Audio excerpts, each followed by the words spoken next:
Ya, selanjutnya sesi kelima kita masuki hukum perdata Islam. Sekarang kita memasuki pembahasan tentang hukum Islam. Ya, hukum Islam itu terbagi dua, Yang pertama ada yang disebut dengan fikih ibadah. Sebenarnya banyak pembagian itu banyak. Ya, di sini saya cantumkan dua saja, yaitu fikih ibadah dan fikih muamalah. Fikih ibadah itu hablum minallah, ada hubungannya dengan Tuhan. Fikih muamalah itu hablum minannas. Ya. Jadi fikih ibadah itu hablum minallah, ada hubungannya dengan Tuhan seperti sholat, puasa, zakat dan sebagainya. Itu yang dimaksud dengan fikih ibadah. Ya. Ada sangkut pautnya dengan pengabdian kepada Allah Subhanahu wa taala, hablum minallah. Sedangkan yang kedua hablum minannas, fikih muamalah. Ya, muamalah, fikih muamalah yang menyangkut hukum antara sesama manusia, hablum minannas. Contohnya seperti jual beli, sewa menyewa, antara satu dengan yang lainnya. Kalau kita misalnya kontrak rumah 1 tahun kah, 2 tahun kah, dibayar sekian, itu perlu ada kwitansi supaya jelas, sekian sampai bulan ini kita kontrak rumahnya. Kita bikin perjanjian sewa menyewa, dibikinkan kwitansi mulai bulan Januari 2001 sampai Januari 2022 nanti. Jadi kalau Januari tahun 2022 ya kita perbaharui kontrak kalau kita mau kontrak kembali dengan yang punya rumah dan sebagainya misalnya. Itu fikih muamalah, ada hubungannya dengan hubungan antara manusia dengan manusia lainnya. Hablum minannas. Sebenarnya masih banyak fikih lain, fikih jinayat, fikih muamalah, fikih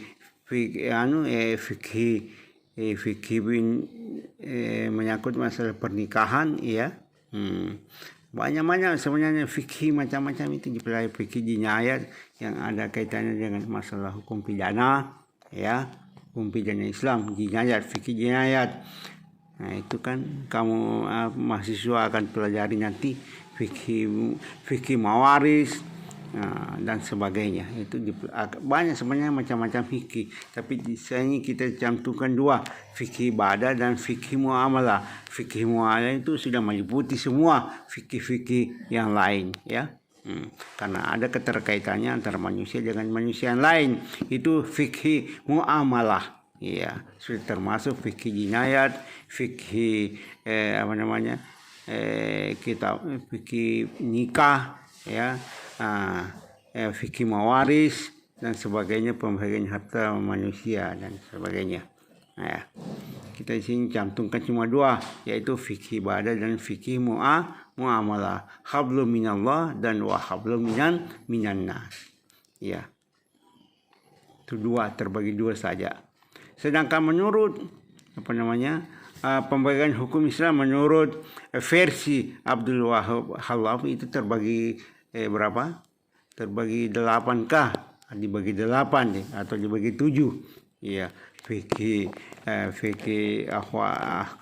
hukum ahwalus syahsiyah, hubungan antara manusia dengan hukum keluarga, hukum fikih jinayat, fikih ketatanegaraan. Itu pembagian ada 8 kalau tidak salah, pembagian menurut versi Abdul Wahab Khalaf. Coba dilihat di dalam diktatnya itu.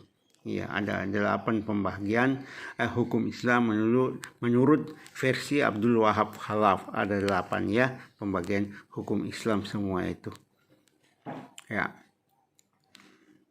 Dibaca-baca dalam diktatnya, pembagian hukum Islam menurut versi Abdul Wahab Khalaf ada 8 itu. Tidak salah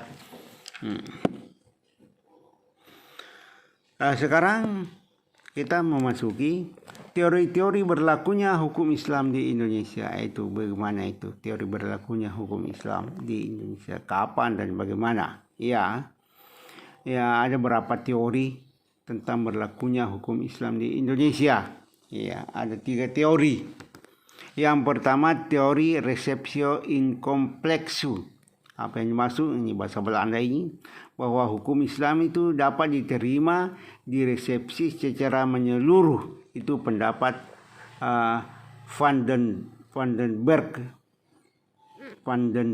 ya, bukan Vandenberg, pendapat pakar hukum ahli Belanda ya, Vandenberg berpendapat bahwa hukum Islam itu diterima di resepsi secara menyeluruh. Pokoknya namanya hukum Islam diterima saja, diberlakukan saja di seluruh Indonesia. Itu yang dimaksud dengan teori receptio incomplexo. Ya. Yang kedua, teori resepsio. Teori resepsio saja. Hukum yang berlaku bagi orang Islam adalah hukum adat mereka masing-masing. Hukum Islam berlaku apabila telah diresepsi hukum adat. Jadi hukum adatlah yang menentukan berlaku atau tidaknya hukum Islam itu. Ya, jadi kalau hukum adat sudah menerima hukum Islam, berarti hukum Islam diberlakukan juga dalam suatu daerah tertentu, ya, berlaku juga hukum Islam. Tapi kalau hukum adat menolak hukum Islam, berarti hukum Islam tidak berlaku di daerah itu.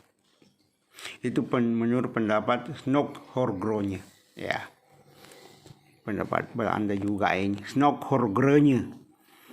Pendapat Profesor Dr. Snok-Horgrønje bahwa hukum Islam berlaku apabila disetujui oleh hukum adat setempat. Kalau hukum adat setempat menolak hukum Islam, maka hukum Islam tidak bisa diberlakukan. Itu menurut pendapat Profesor Snok-Horgrønje. Kita tahu Profesor Snok-Horgrønje ini, ya, ahli hukum, pakar hukum Belanda. Ya, dia itu beragama Kristen tapi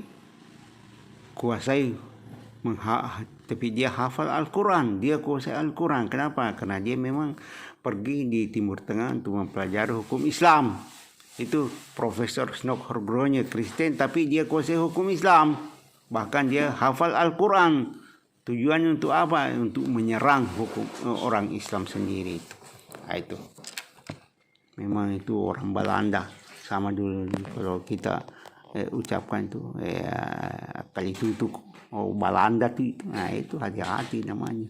Ini termasuk Profesor Snok-Horgrønje orang Belanda, hafal Al-Quran, ya, tapi Kristen. Kenapa? Karena dia mempelajari Al-Quran untuk menyerang hukum Islam itu sendiri. Iya, begitu. Profesor Snok-Horgrønje, Belanda. Jadi hati-hati kalau orang dulu bilang, kayak itu tuh kok, hati-hati kok orang Belanda tuh. Iya itu. Ya kalau ada orang Marecu itu, Kalasi dan sebagainya itu, nah itu Belanda. Iya. Begitu tidak banyak anggapan masyarakat dulu terhadap Belanda. Nah kada Belanda majalah ada tuh. Ya, oke. Sekarang itu teori yang kedua, teori resepsio yang dikeluarkan oleh Profesor Dr. Snok-Horgrønje. Ya.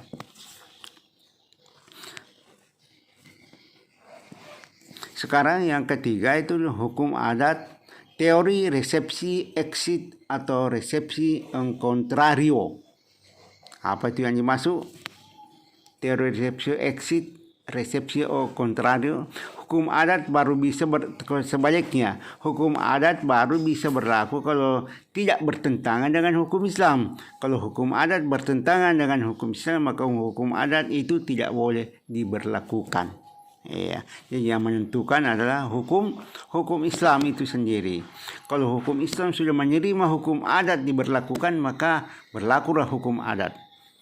Kalau tidak, ya tidak boleh. Hukum Islam menolak hukum adat, maka hukum adat tidak bisa diberlakukan di suatu tempat. Ya, itu menurut pendapat Profesor Dr. Hazairin. Nah, ini orang Indonesia ini, memang orang Islam. Profesor Dr. Hazairin ya, terkenal ya teorinya, teori hukumnya. Nah itu Profesor Dr. Hazairin. Iya, Begitu caranya. Kalau hukum Islam sebaliknya tadi itu. Kalau hukum Islam sudah menerima hukum adat untuk diberlakukan, maka berlakulah hukum adat. Kalau tidak, jangan, tidak boleh. Ditolak oleh hukum Islam.